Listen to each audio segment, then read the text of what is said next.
All right, we're live. And All this is happening. right. Hey, everybody, thanks Woo! for joining We us on made this it. amazing live stream. I'm going to move this over here so I can see it better. Uh, Cool. Hey, John. hey, how's it going? I'm super excited. It's Friday. We're doing a live simulcast. We're celebrating and remembering and honoring Burnt Awareness Week. So, lots of great things that I'm excited to just connect with you and talk to you about. Awesome. Cool. I'm excited too. I'm a little distracted at the moment, just as I kind of set this up. I'm going That's to fine. stop the presenting. Hold on. Stop the presenting. And now we are side by side. Hold on. So Yay. we are live casting to Facebook Hey, and we're live y'all. casting to YouTube. Yay. And there we go. So now we're side by side in both platforms. And yes, so we're here on both platforms. I'm gonna run my phone too, just so that I can see. Uh, no, that's fine. No, we do need it. We need to be able to. No, we got comments here. Okay. Hey, how's it going? How are you? It's Friday. It's Friday. It's Burn Awareness Week. We are on the interwebs, as they say. So, it's all in all, it's good. I'm doing well. What about you? Awesome, awesome. I think you just froze there for a second Oh, because I'm no. seeing that but that's what we're doing. This we're a live stream because we're trying to figure out what works best. So if we find that this is not the greatest live streaming setup, we will move to another platform for next time. Y'all can tell us. Whenever anyone watches this, you can tell us it was okay, Yeah. it was awesome, or it sucked a little. It's okay. That's okay too. Yeah, and we're open to feedback. This is new to us. This Yes. is we're extraordinary people, but we're learning this stuff here. So, um, yeah. Give me a sec. I'm just gonna. It's funny. You're back. Oh, I'm Is it freezing me? now too. I know.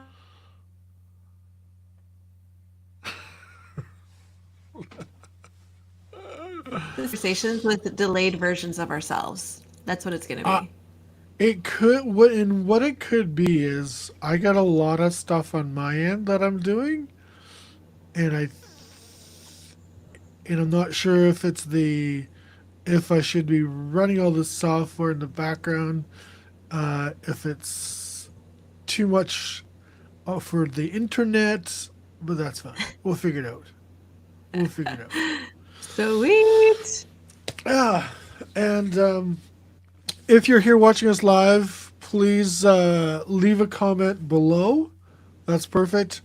If not, if you're watching this in the replay, it'll seem like there's no delay at all. There's no problems because how the software that we're using. Let's go to the software kind of quickly.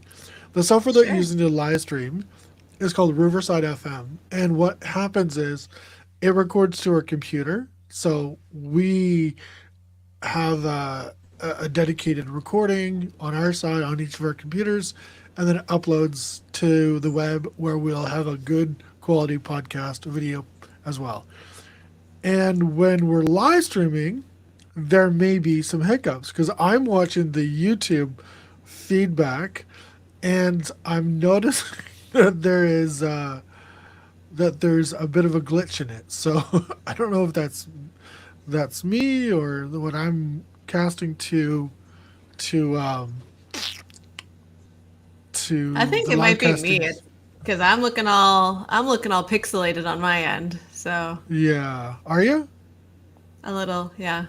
How's That's okay. your how's, yeah, okay, that's fine. Yeah, let's see what it looks like over here. Let me just yeah, you're a bit pixelated. I am too, but that's fine. And maybe next time we'll use StreamYard. StreamYard, if you're watching, we're gonna come to you next time. Nice, nice. Yeah. John, I know that you wanted to highlight a special organization that does a lot of work for the burn community. So, would love for you to take a second just to share and spotlight them. Yeah, give me a sec on that because I created some notes here, and I want to make Cool. sure I get the notes. Um, my apologies here. I am so disorganized today. It's okay. It's Friday, it's the tail end of the week. It's the week where we get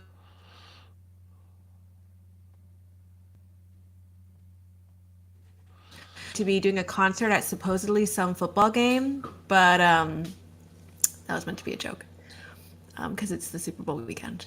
But Is it the Super Bowl? I'm going through right now. Just give me a second. I'm gonna lose a lot of these that's fine. providers.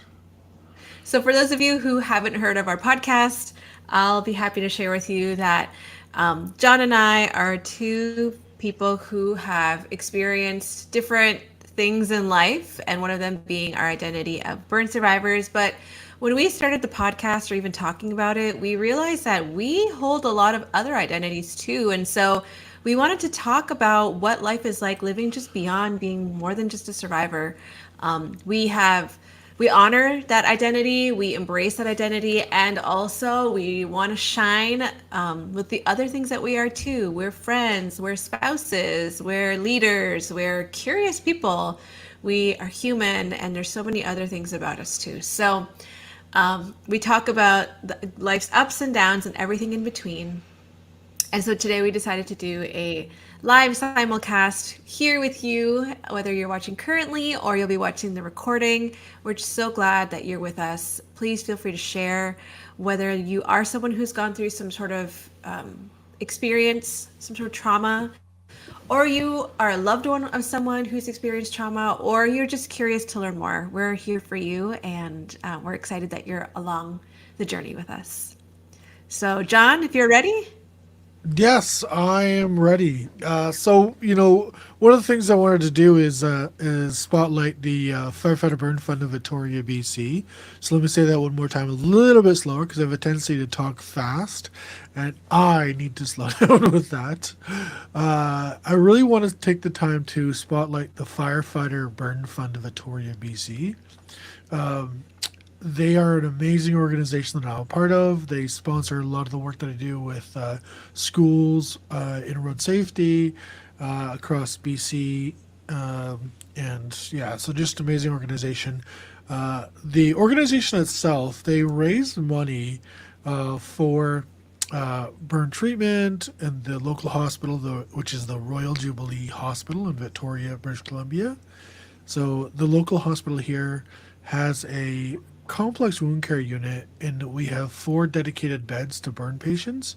And so the Firefighter Burn Fund of Victoria raises money for things around burn treatment for the patients that are treated at the Royal Jubilee Hospital, and that could be the beds themselves. It could be special equipment, could be medication, could be things to help out in the OR as well to treat and do surgeries with burn patients.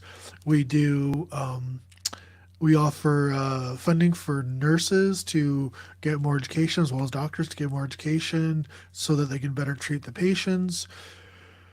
We provide support for burn survivors that are being treated at the Royal Jubilee Hospital, whether it's physical, emotional, mental. We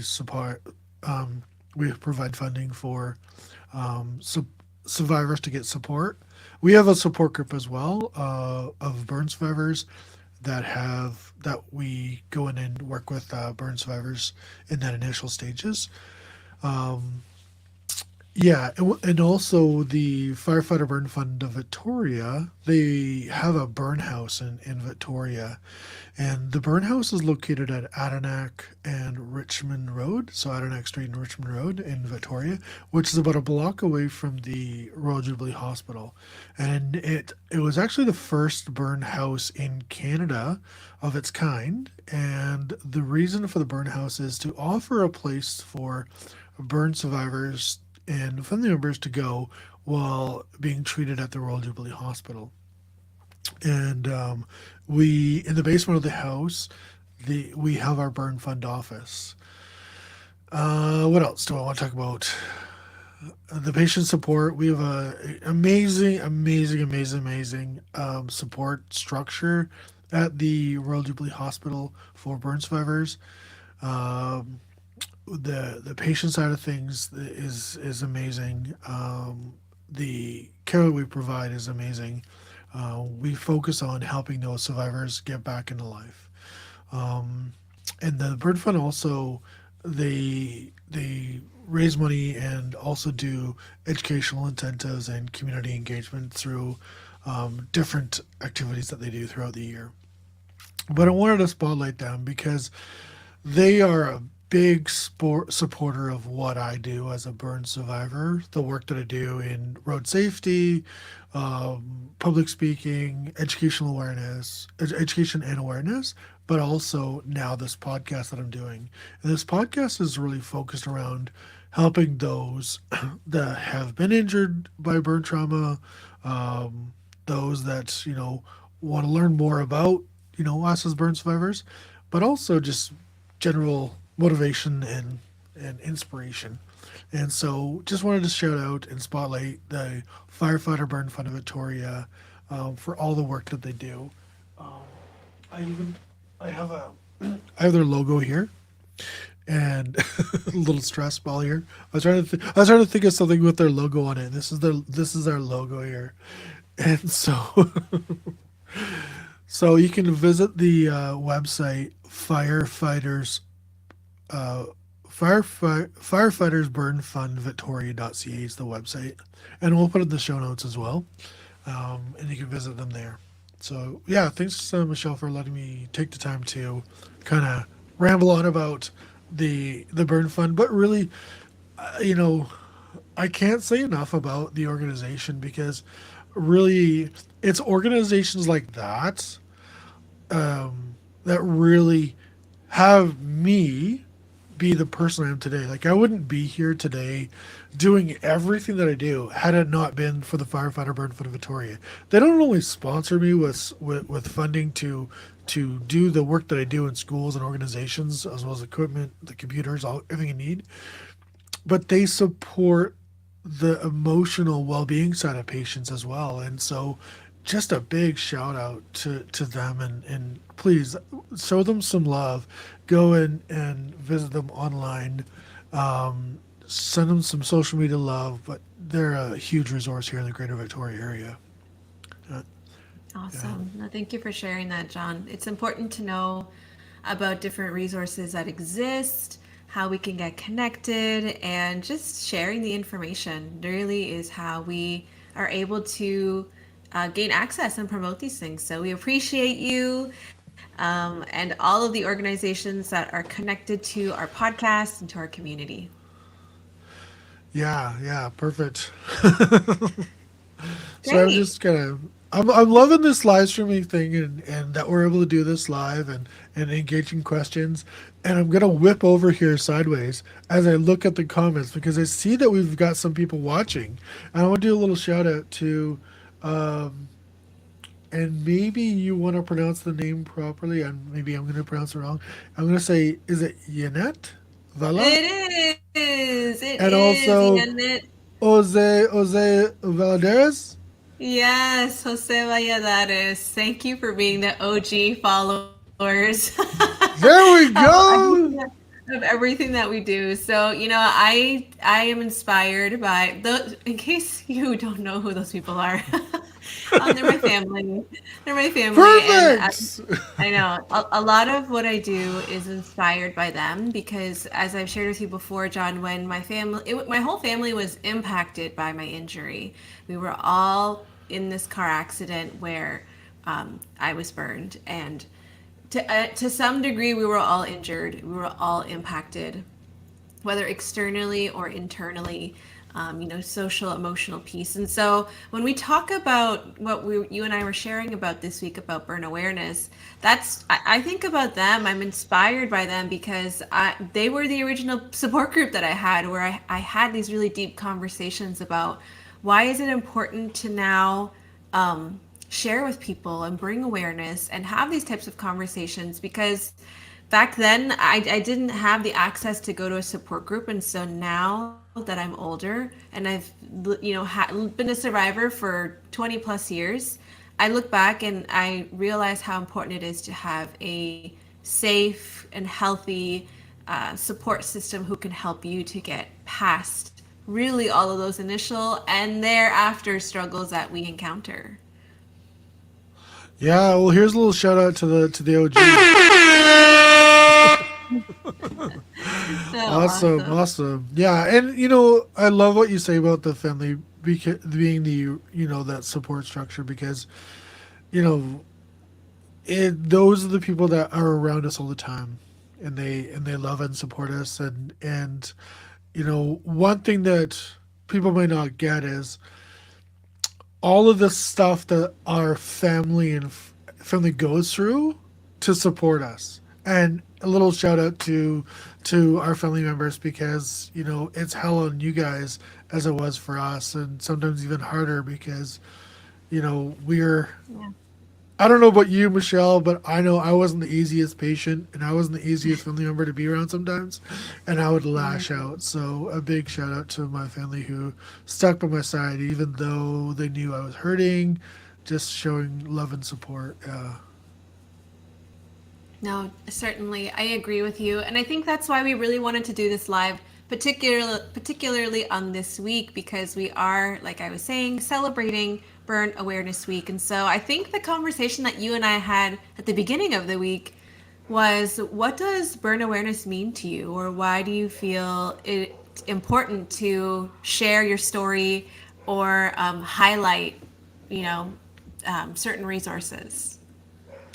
Yeah, for me, what's one of the reasons that I like doing Burn Awareness Week, or I like focusing on Burn Awareness Week, and what it means to me is it means the opportunity to raise more awareness around burns, life after burns, dealing with the mental health side of burns, like coping with the burns, but also showing people what's possible after you recover from the burns.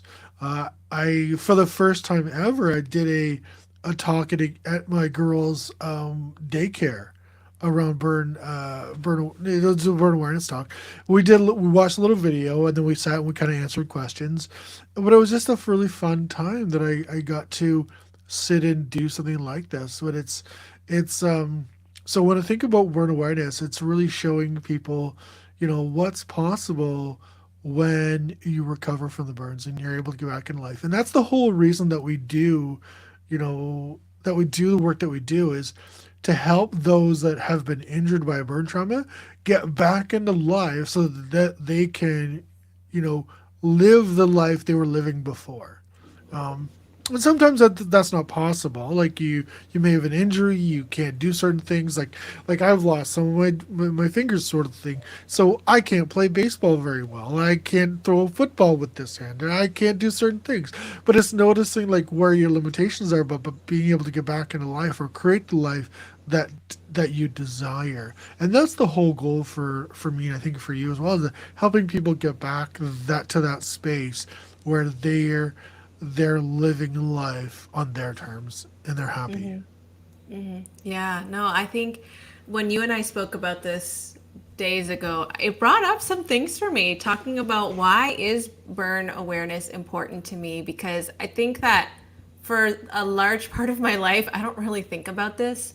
But when I was given the space to be intentional, I realized that to me, it's important to share my story during Burn Awareness Week, or in general to share my story, because kind of what you said, when people see physical injury, they often think of limitations.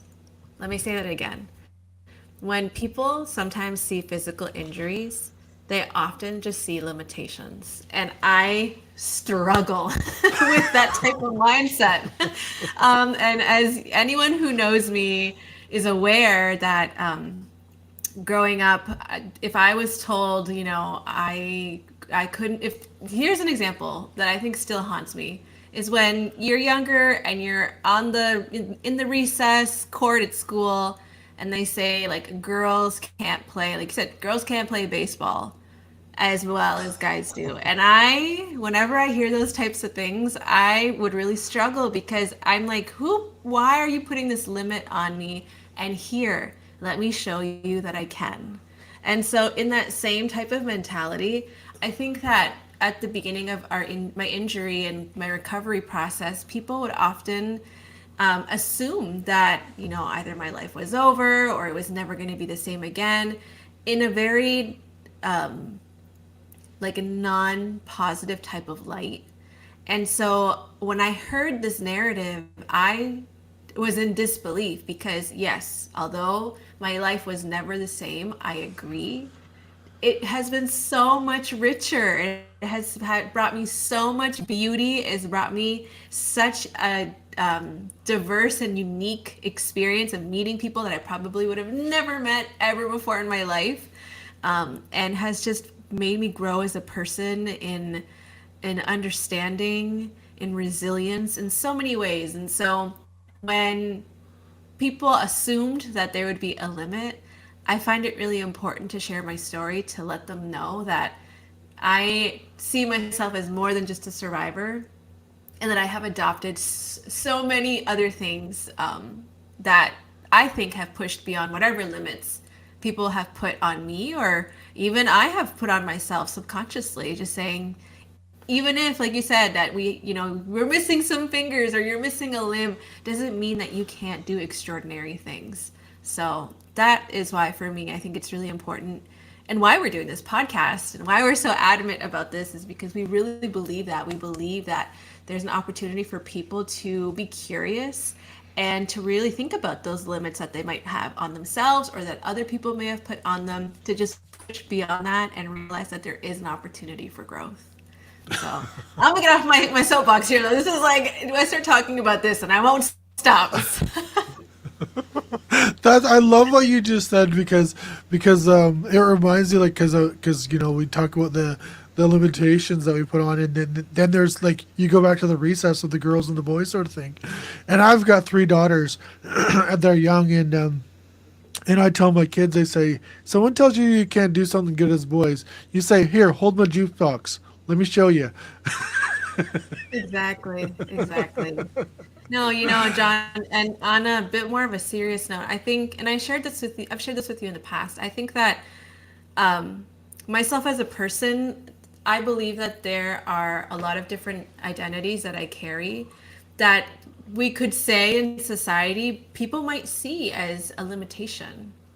So whether that is being a woman, some people could say, like in the schoolyard, girls can't do what guys do, or being a person of color, being someone who has amputations, being someone who is first generation. Like, there's so many different labels that could seem like a barrier.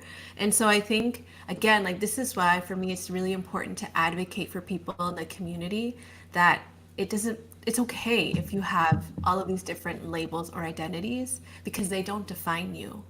And so to your daughters who are very young, either in preschool or in elementary school, like, this is stuff that we're already starting to see. Like you're saying, like, girls can't do things like boys do. We're already seeing this type of language at such a young age. So that's why for me it's really important now as an adult to say, hey, like, little Michelle or younger person, it's okay. Like, we are able to be more than whatever people want to label us as, and here, let's show them how.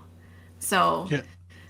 super important, and so excited to be able to share on this platform with people who are listening, either live or on the recording, as to why it's important to share your story. I think oftentimes we feel like our stories aren't that important, or that who's going to want to hear my, you know, experience for the umpteenth time, that I've shared with everyone already. But no, it's so important, because every time we are able to take away something from our lived experiences, whether you're on a podcast like John and I, or whether you're just going through this, you've just started your journey, there's something so beautiful that you have in your power to share, encourage yourself, encourage others, and even just to see your progress as time goes on. Yeah, that's it's. I love how you say it. You're very, very well spoken and very, very articulate, and the message couldn't be more clear than what you just said. I love it, and I 100% agree. Yeah, yeah, love it. So I was wondering, I was thinking about how actually something I just said about someone who's just started their journey.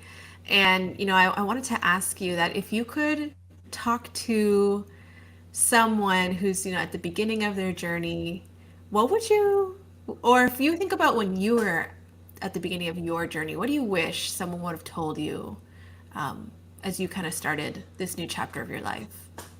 Yeah, and so what's funny about that is because I was thinking about like what's one thing that I wish somebody would have talked to me about or had folks a little more energy around, and that for me was dating.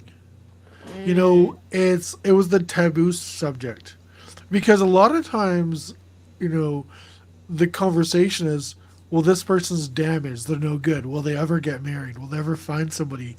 And there's a lot of the negative, you know, conversation around that, or not so much conversation, but a negative viewpoint. Like, will they ever find somebody, and will somebody ever love them or find them attractive or want to be with them?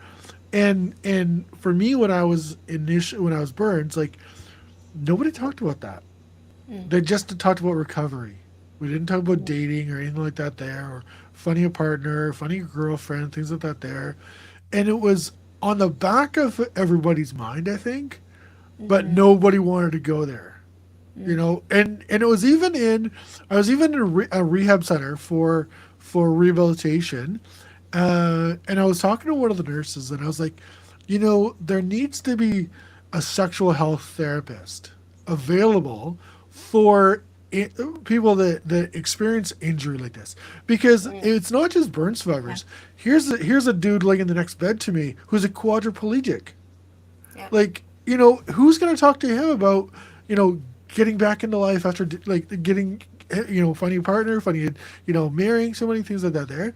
And so it's one of those topics that like a lot of people don't want to touch on. And it's like, I wish they did, and, I'm married now. I'm married for, so it's this 2018 or 2024. I'm almost 18 years. This August will be 18 years. I've been Oh, together with her for 20 years. Yeah, wow. yeah, Shout yeah, out. Woo. yeah. Brianna's amazing. But before her, I did date and things like that there, But when I was first burnt, you know, I didn't date at all when I was in my initial recovery. And then about a year or so after, I asked a couple girls out and they said no. And I was completely destroyed. Completely destroyed. Like emotionally, like was like, screw you, you're out of my life. And I cut them. It was so traumatic for me that I actually cut them out of my life. And it was so hard. And then, and I said, I'm never going to date again. I'm not going to do it. And then I was like looking at my hands and like, okay, my ring finger is the only finger that's not burnt badly. Maybe there's a sign here. Maybe eventually someday down the road I will. So I focused on me and recovering and said, I give myself the space to recover, and not bring somebody else into my mess in this journey. And so, I did that. And then I moved to Victoria and I started working again and I started getting into speaking. And then I was like, okay, maybe it's time to start dating again. And it was probably like 8 years, 6 or 8 years after the crash that I started dating again. But it was a long period of time. And those are my prime adolescent years that I'm going through, that I just want someone to be there, hold me and all this stuff. And it was one of the hard things that I had to go through. That had somebody, talked through this, and maybe there's some coaching or something that could add, that would help me work through some of the stuff. Because at the end of the day, it wasn't about how I looked, but how I saw myself as a partner and my worthiness as a partner. Because I had all the confidence in the world, but when it came to girls, oh golly, it was not the case. Yeah. Yeah. Yeah. How about you? No. Same question to you. As Or do you you were want to touch on sharing, that as well? No, I mean, one of my points is kind of related to that. I think I have three things that came to mind for me, and hopefully I don't forget them. But I agree with you. That's what I was going to say was I agree with you. I think that, working on your confidence and understanding your self-worth is a lifelong journey. It's a lifelong journey to remember, honor, think about the fact that you too bring such value to any relationship that you come into. And I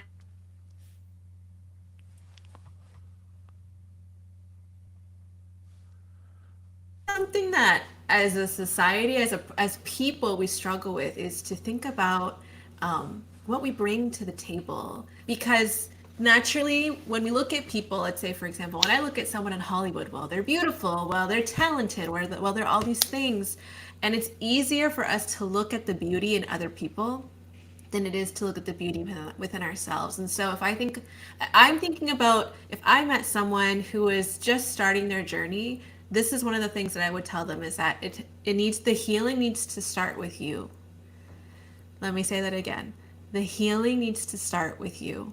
And exactly what you're talking about, John, I think it is a huge part of that is that when you start working within yourself to gain that confidence, to really practice that muscle of resilience, that even if I get rejected, or even if they don't want to be my friends anymore, or even if I look different, we're going to take a second to honor that feeling.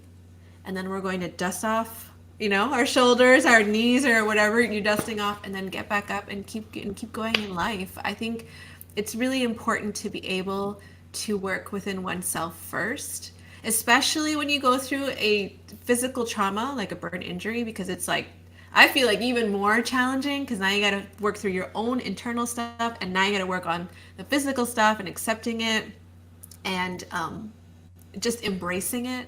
So first thing, the work starts within yourself. The second thing I think that is really important for me now looking back, and I would tell someone, is surround yourself with a holistic community. And what I mean by that is, I think looking back in hindsight, I realize how important it is to have someone who's kind of at the same place in their recovery journey as you, having someone who is a bit ahead of you in their recovery, and then having someone who's like way down the road, excelling in their life or passionate about other things, and just having perspective. Because now that I'm on the other side of it, I think about how cool it would have been if I would have had a friend like you, John, or some of the other ladies doing podcasts or videos or speakers or all these things, because it reminds me that even if what I'm in right now really stinks, there's hope that it's going to get better. And Yeah. so surrounding yourself with community is huge. And like I said, sometimes it's easy to surround yourself with people who are kind of in the same space as you, which is great. But I think that we are cutting ourselves off from just how greater it could be when you have a full holistic type of community of people in different seasons of their life. So work starts with you, holistic community. And then the last thing that I think I would tell someone kind of starting their journey is to, how do I phrase this? Let me give my example. For me, as a woman and, someone who had their injury 20 plus years ago, medicine was the best it was 20 years ago, but that doesn't mean that now, like, there's so many other treatments, there's so many other things, procedures and whatnot to help with scars, to help with, things that are tight and all that kind of stuff. So I think that my initial recovery was really defined by fear. Don't do these lasers because you don't know what it's going to look like. There's not enough research. And it was a lot of this kind of stuff that was very fear based. Because after your initial injury,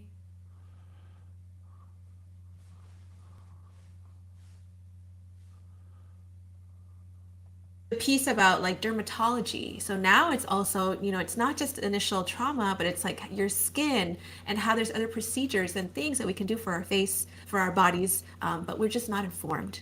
So I think the last thing I would say is don't let your fear of, if the procedures might seem kind of scary, be informed. Ask professionals who that's what they do, the post recovery piece, because there's so many things out there, some that I've tried, some that I haven't quite yet. But if I would have known about these things sooner, maybe I would have started them sooner. Maybe there would be a different result. All this to say, it's to enhance the beauty. It's enhancing what I've already got. I've embraced it, I've accepted it. But if you're able to just shine a little brighter, then why not? So those are definitely the three things that I would say. Again, is work starts with you, having a holistic community, and then not being afraid, but being informed, for sure. Amazing. Powerful words, powerful words. I love it.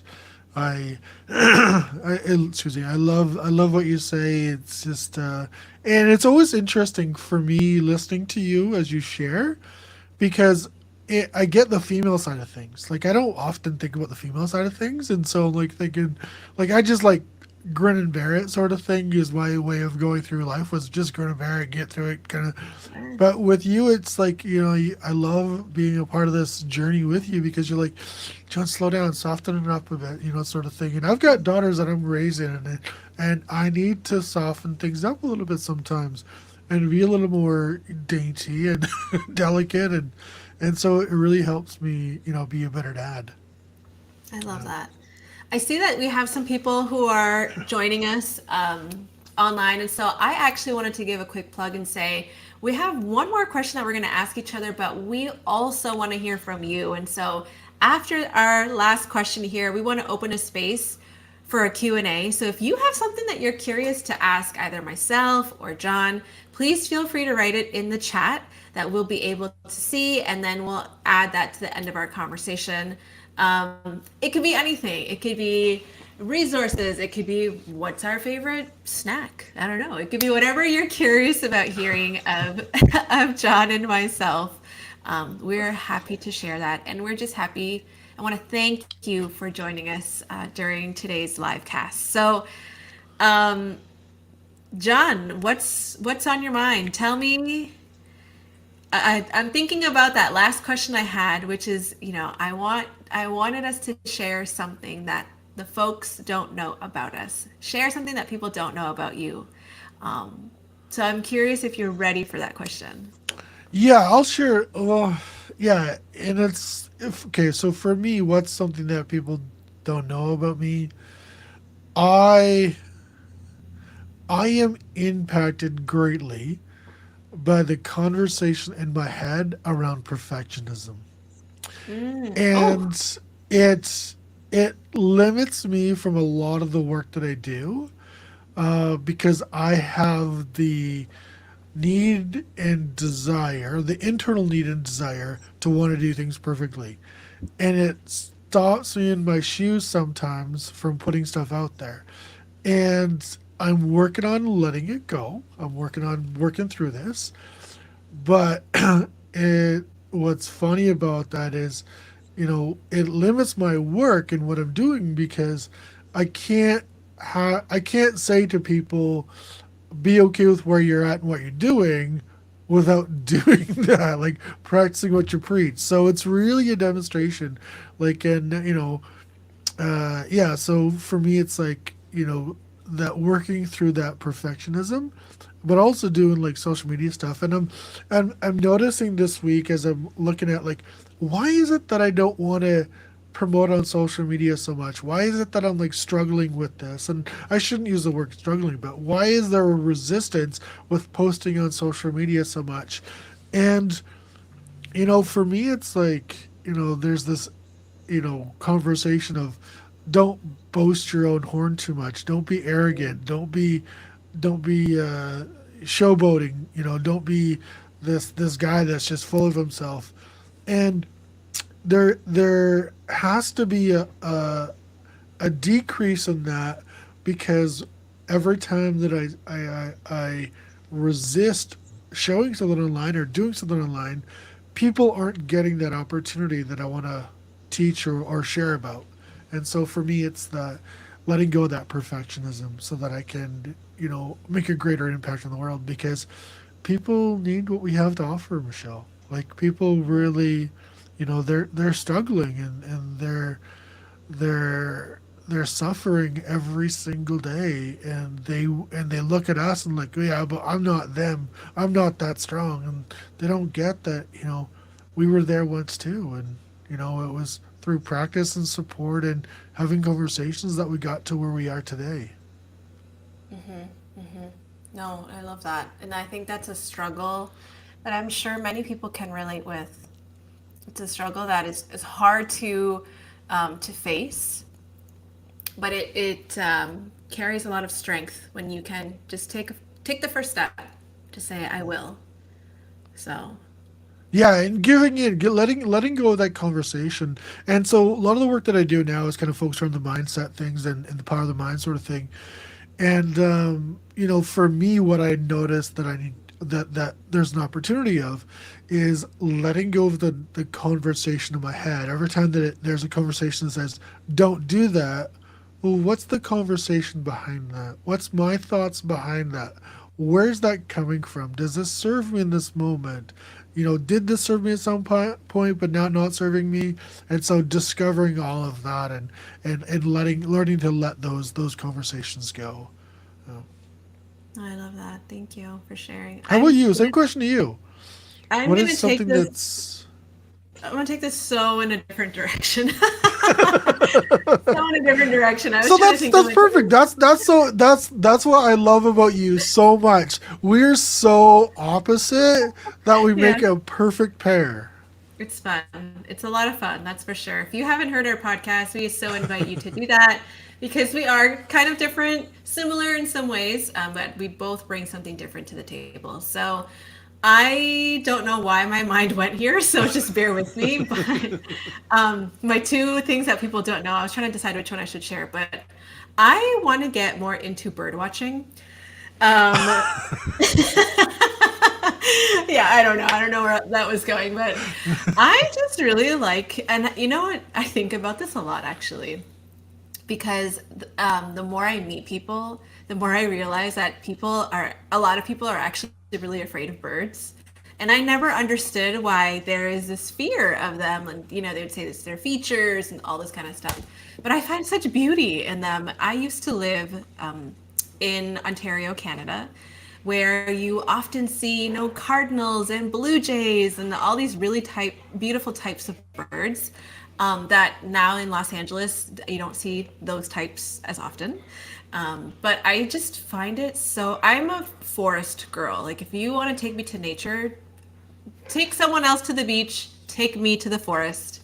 And I could tell you of stories how I would just get lost in the forest and I would make friends with avid bird watchers and just I appreciated their craft.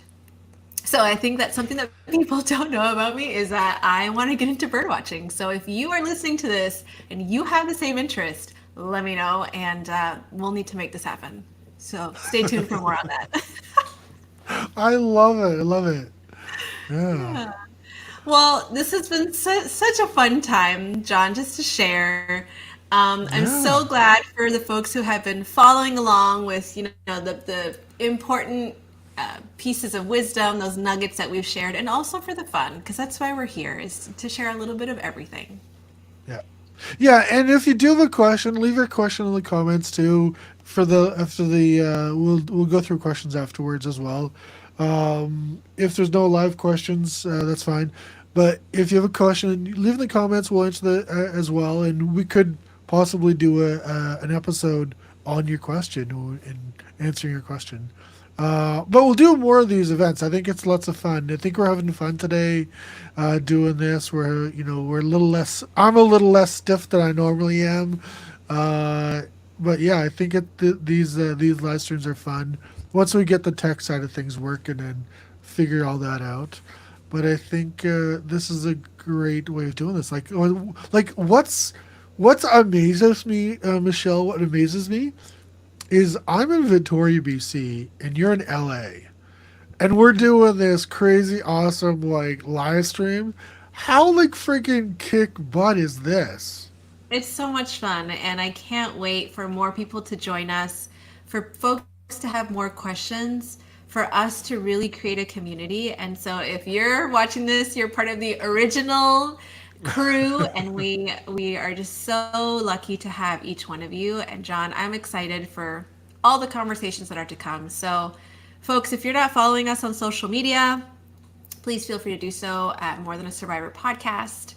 And I think that's it for now. What do you think? I think that's it. I've got to run over to my daughter's school to watch a little concert here. Oh, But yeah, thank you guys for being with us with Burn Awareness Week. Take a moment, get yourself familiar with burn awareness. Do a Google search, type in burn awareness. There's a lot of different organizations. Find out what's happening locally in your community, in your province, your state, your country. Yeah, and we'll do more of these live streams as we go. But yeah, get yourself familiar. If you're needing support, make sure you reach out for support to your local organizations. And I understand, I think that if you are struggling in Canada, I think it would be in the US as well.